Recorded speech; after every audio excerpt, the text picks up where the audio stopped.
लातूर जिल्हा हा शिक्षणाचा माहेरघर आहे, मात्र एक वेगळी बातमी जी आहे ती लातूरमधून पुढे येते आहे।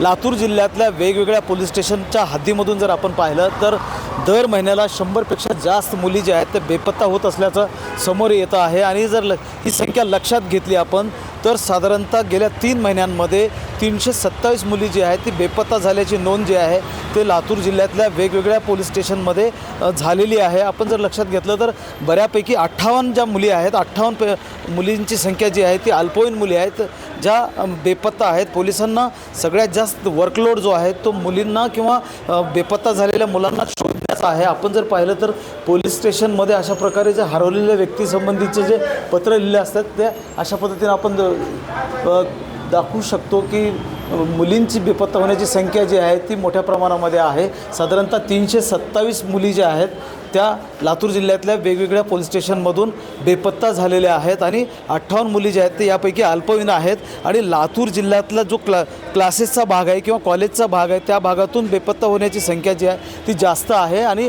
आता वर्कलोड जर आपण लक्षात घेतलं पोलिसांवर तर मुलींना शोधण्याचा आहे आणि 327 मुली जी आहेत ते गेल्या 3 महिन्यामध्ये बेपत्ता झाल्याची गोष्ट जी आहे ती समोर आलेली आहे। तशी नोंद जी आहे ती लातूर जिल्ह्यातल्या वेगवेगळ्या पोलीस स्टेशनमध्ये करण्यात आलेली आहे।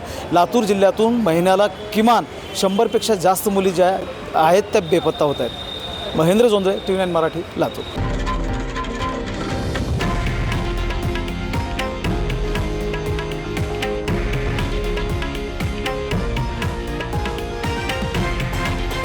हे आहे देशातील नंबर 1 न्यूज नेटवर्क आणि आपण पाहत आहात TV9 मराठी, एकमेव।